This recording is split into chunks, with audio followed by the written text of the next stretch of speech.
Hi friends, ఈరోజు నేను వంకాయ మెంతికూర పప్పు చేస్తున్నాను. కందిపప్పు నీట్గా వాష్ చేసుకొని పెట్టుకున్నాను. ఇప్పుడు దీంట్లోకి వంకాయ ముక్కలు,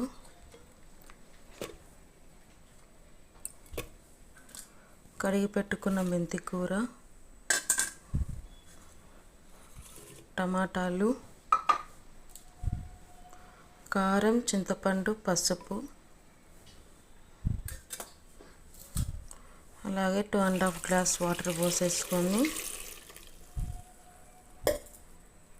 స్టవ్ మీద పెట్టేసేసి 3 విజిల్స్ వచ్చేంత వరకు ఉడికించుకోవాలన్నమాట. 3 విజిల్స్ అయిపోయినాయి. స్టవ్ బంద్ చేస్తున్నాను. మీ రుచికి సరిపడా సాల్ట్ వేసేసుకొని మెదుపుకోవాలి. పోపు కోసం 2.5 స్పూన్ ఆయిల్ వేసి పెట్టుకున్నాను. ఆయిల్ హీట్ ఎక్కింది.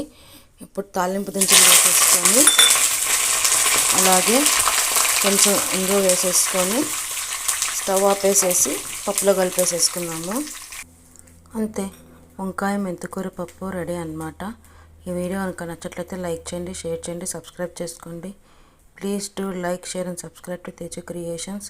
Thanks for watching. బాయ్.